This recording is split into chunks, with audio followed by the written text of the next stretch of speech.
धाकड़ खबर, बेखौफज़ुमा, बेबाक अंदाज। धाकड़ खबर में आपका स्वागत है। मैं आपके साथ हूं अकरम रईस खान। हमारे पश्चिम उत्तर प्रदेश में एक कहावत कही जाती है, वैसे आप लोगों के यहाँ भी किसी न किसी जबान में कही जाती होगी कि नाच ना जाने आंगन टेढ़ा। आजकल कुछ लोग इसी तरीके का काम कर रहे हैं, मीडिया में बैठकर पत्रकार बनकर। पत्रकारिता तो कर नहीं पा रहे हैं, देश के मुद्दे तो नहीं उठा पा रहे हैं, लोगों को स्वास्थ्य की जो दिक्कतें हो रही हैं, लोगों को शिक्षा के क्षेत्र में जो दिक्कतें परेशानियों का सामना करना पड़ रहा है, सड़कें लाल हो रही हैं खून से, इतने ज्यादा एक्सीडेंट रोजाना हो रहे हैं, उन सबको छोड़कर वो इतिहासकार बन गए हैं। कभी बताते हैं कि भारत छोड़ो आंदोलन कोई आंदोलन नहीं था, और अब एक नया उन्होंने जो है शगुफा छेड़ दिया है। उन्होंने कहा है कि जो नेताजी सुभाष चंद्र बोस थे, जब वो देश के पहले प्रधानमंत्री बने तो कांग्रेस ने उनको स्वीकार नहीं किया, लेकिन हम लोगों ने कुछ पढ़ा था तो हमें पता चला था कि 1915 में राजा महेंद्र प्रताप सिंह भी देश के प्रधानमंत्री बने थे। तो पहला प्रधानमंत्री राजा महेंद्र प्रताप सिंह को कहा जाए कि नेताजी सुभाष चंद्र बोस को कहा जाए, और ये क्या अब नेताजी सुभाष चंद्र बोस के जरिए नेहरू और गांधी को एक बार से फिर लड़ाने की कोशिश की जा रही है? जैसे कुछ समय पहले कहा जाता था कि सरदार पटेल अगर पहले प्रधानमंत्री होते तो देश आज कुछ और दशा और दिशा में होता। तो इन्हीं सवालात के आसपास अपनी बातचीत को रखने की कोशिश करेंगे। हमारे साथ जुड़ रहे हैं डॉक्टर राम पूनियानी जी, लेकिन उससे पहले सुधीर चौधरी का वो यशस्वी संबोधन सुन लीजिए। लेकिन भारत छोड़ो आंदोलन के दौरान भारत की आजादी के लिए एक और बहुत बड़ा संघर्ष चल रहा था, जिसके बारे में देश के लोगों को कभी भी ईमानदारी से बताया नहीं गया। यह संघर्ष नेताजी सुभाष चंद्र बोस कर रहे थे, और इसके तहत उन्होंने वर्ष 1943 में सिंगापुर में भारत की पहली निर्वासित सरकार का गठन किया, और इस सरकार में वो भारत के पहले प्रधानमंत्री बने थे। इस सरकार को दुनिया के 11 देशों ने अपनी मान्यता भी दी थी, और ये बड़े बड़े देश थे। इनमें जर्मनी, इटली, जापान, इंडोनेशिया और बर्मा जैसे देश थे। लेकिन कांग्रेस पार्टी ने इस सरकार के गठन के लिए नेताजी सुभाष चंद्र बोस को अपना समर्थन नहीं दिया। सोचिए, जो दूसरे देश हैं बड़े बड़े, वो तो समर्थन दे रहे हैं, लेकिन अपने देश के लोग समर्थन नहीं दे रहे, अपने देश के नेता समर्थन नहीं दे रहे। और महात्मा गांधी ने भी कभी यह नहीं कहा कि वो ब्रिटेन के खिलाफ नेताजी की इस निर्वासित सरकार के साथ हैं और वो इसका समर्थन करते हैं। सुन लिया आपने, उन्होंने किस तरीके से बताया कि कई सारे देशों ने जो है नेताजी सुभाष चंद्र बोस को प्रधानमंत्री स्वीकार कर लिया, लेकिन यहाँ जो कांग्रेस थी, जो अंग्रेजों की बनाई हुई कांग्रेस थी, और इस देश में दो तरह की लड़ाइयां चल रही थी। एक तो लड़ाई लड़ रही थी कांग्रेस, और दूसरा लड़ रहा था पूरा देश, यानी कि पूरा देश का इतिहास मिटा दिया गया, सिर्फ कांग्रेस का इतिहास आपको बताया जाता है। वो इसलिए क्योंकि कांग्रेस सत्ता में रही है। बहुत शुक्रिया सर वक्त देने के लिए। बहुत धन्यवाद। मेरा पहला सवाल यहीं से मैं आपसे कहूं कि क्या आजादी की लड़ाई जो है वो दो मोर्चों पे लड़ी जा रही थी? एक कांग्रेस के मोर्चे पर, दूसरे एक तरफ पूरा देश लड़ रहा था, लेकिन सत्ता में आने की वजह से कांग्रेस ने देश के इतिहास को मिटा दिया और अपने नेताओं का इतिहास बताया, उन्हीं का गौरवगान किया। देखिए, जहां तक आजादी के आंदोलन का सवाल है, उसमें सबसे महत्वपूर्ण लड़ाई तो यही लड़ी जा रही थी, गांधी के नेतृत्व में, सरदार पटेल और नेहरू के नेतृत्व में। दूसरे लोगों ने भी योगदान दिया जो कांग्रेस पार्टी में नहीं थे। जैसे आप देखिए, सरदार भगत सिंह हो, शहीद आजम सरदार भगत सिंह हो, चंद्रशेखर आजाद हो, अशफाक उल्लाह हो, इन्होंने किया। और उसमें मैं थोड़ा सुभाष चंद्र बोस को भी क्रेडिट दूंगा। वो उन्होंने 1939 में कांग्रेस छोड़ी और वहाँ जाकर सिंगापुर से आज़ाद हिंद फौज बनाई, और उन्होंने वहाँ से अंग्रेज़ों के खिलाफ लड़ाई छेड़ी। और उन्होंने ये जो किया काम, वो जापानी की मदद से किया, क्योंकि उस समय जो विश्व युद्ध चल रहा था उसमें जापान और जर्मनी एक तरफ थे और इंग्लैंड, फ्रांस ये दूसरी तरफ थे। तो ये एक मतलब अंग्रेज़ों को उससे तकलीफ तो सुभाष चंद्र बोस के से हुई, पर उसमें मज़े की बात यह है कि जहाँ सुभाष चंद्र बोस अंग्रेज़ों के खिलाफ मिलिट्री के रूप से लड़ रहे थे, इधर से ये जो विनायक दामोदर सावरकर थे, वो अंग्रेज़ों की फौज की मदद कर रहे थे, उनकी फौज में रिक्रूटमेंट करा रहे थे। तो ये अब आज़ादी की लड़ाई, यानी आज़ादी मिलने के तो बहुत सारे कारण हैं, पर मुख्य कारण लॉर्ड एटली बताते हैं कि 1942 के भारत छोड़ो आंदोलन के बाद ब्रिटिश सरकार को महसूस हुआ कि अब वो यहाँ राज नहीं कर पाएंगे। अब यहाँ आज़ाद हिंद फौज का सवाल है, उसका योगदान है, पर उसको पूरा क्रेडिट देना तो मेरे ख्याल से उचित नहीं रहेगा, क्योंकि वो जो इम्फाल तक आए, उसके बाद तो वो आगे बढ़ भी नहीं पाई वो सेना, और जी। ब्रिटिश को बहुत ज्यादा फर्क नहीं पड़ा। खैर चलिए, हमारा मुद्दा जो है वो सुधीर चौधरी के बोल बचनों से उभरा। उन्होंने कहा कि नेताजी सुभाष चंद्र बोस को जो है भारत का पहला प्रधानमंत्री कहना चाहिए, और वो अगर प्रधानमंत्री होते देश की कुछ और ही दशा दिशा होती। लेकिन जैसा हम लोगों ने पढ़ा है, जितना हमारा थोड़ा सा ज्ञान है, क्योंकि मैं हिस्ट्री का स्टूडेंट तो रहा नहीं हूं, 1915 में जो सरकार बनी थी अफगानिस्तान में, जिसमें राजा महेंद्र प्रताप सिंह को प्रधानमंत्री बनाया गया था, तो उनको क्यों ना पहला प्रधानमंत्री कहा जाए? देखिए, पहली बात तो आप जो कह रहे हैं उसमें थोड़ा मैं सुधार कर दूं।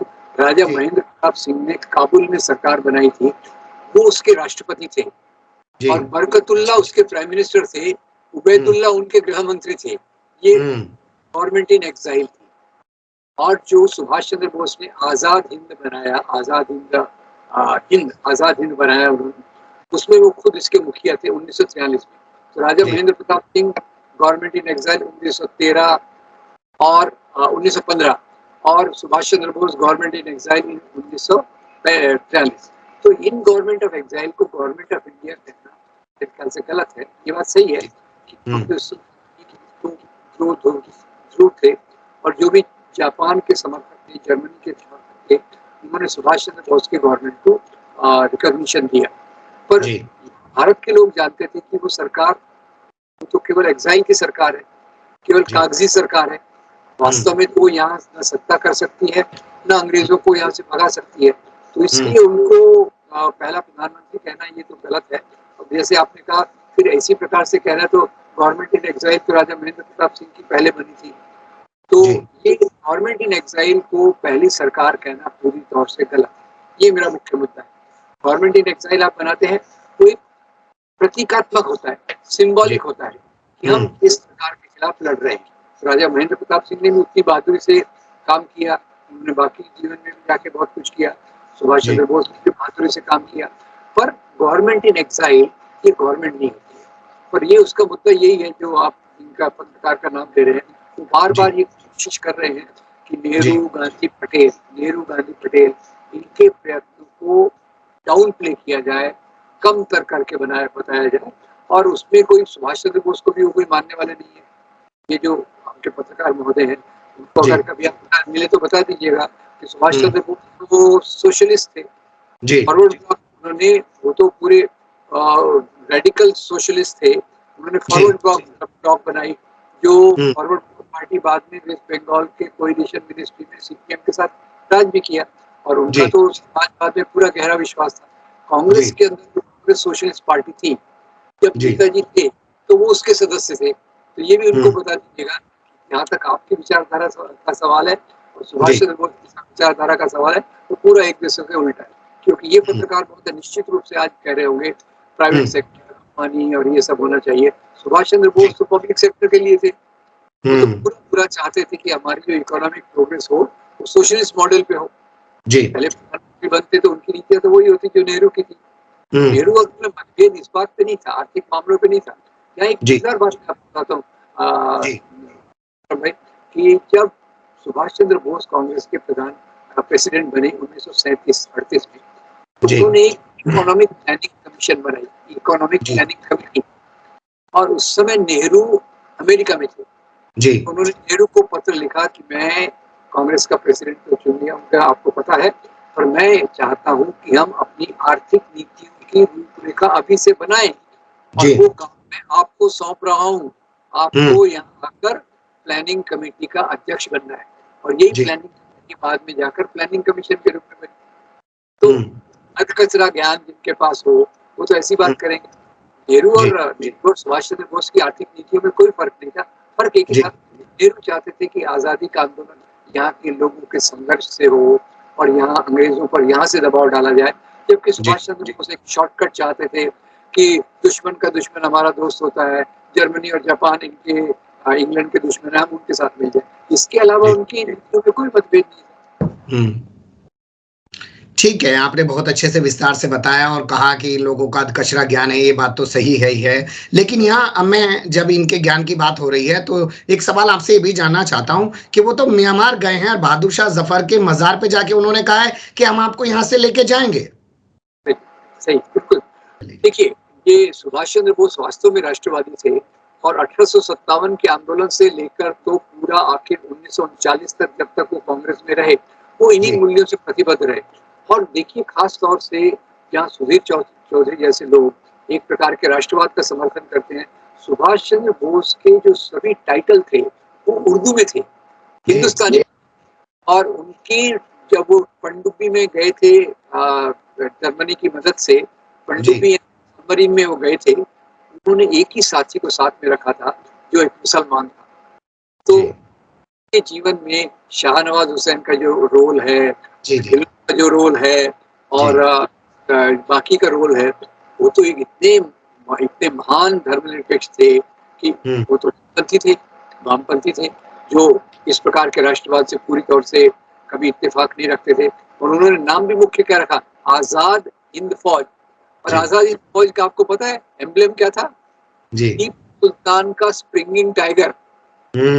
सुल्तान का स्प्रिंगिंग, आपने बहादुर शाह जफर की बात की, मैं आपको याद दिला दूं, टीपू सुल्तान का जो सिंबल था उसको अपनी फौज का सिंबल बनाया। ये वो महोदय को बता दीजिएगा कि सुभाष चंद्र क्या थे, कि भारतीय राष्ट्रवाद को कितना वो अपने सिर पे रखते थे और भारतीय इतिहास को कितने महत्वपूर्ण तरीके से देखते थे।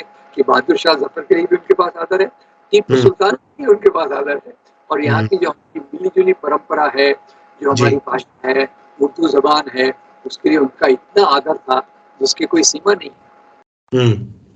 तो कुल मिला के इन्होंने जो है नया अपना इतिहास बघारा है, या जिसके जरिए अपने आप को बहुत जो है सो कॉल्ड, वो रात दिन रोना भी रोते रहते हैं कि रवीश कुमार को अवार्ड मिल गया, इसको अवार्ड मिल गया, मुझे नहीं मिल पाता। ऐसी पत्रकारिता वो कर भी नहीं पाते हैं, लेकिन इसके जरिए वो अपने आप को सो कॉल्ड जो है बड़ा राष्ट्रवादी दिखाने की तो कोशिश कर ही देते हैं ना। एक वर्ग है उसको तो खुश कर ही देते हैं ना, सोशल मीडिया के लिए, व्हाट्सएप के लिए तो मैटर छोड़ ही देते हैं ना सर। उसमें एक ही है, राष्ट्रवादी तो है, वो हिंदू राष्ट्रवादी। और मैं ये नहीं मानता कि वो राष्ट्रवादी नहीं, वो राष्ट्रवादी है, पर जैसे मोदी हिंदू राष्ट्रवादी हैं, वैसे ये भी हिंदू राष्ट्रवादी है। सुभाष चंद्र बोस भारतीय राष्ट्रवादी थे, भगत सिंह, शहीद आजम भगत सिंह भारतीय राष्ट्रवादी थे।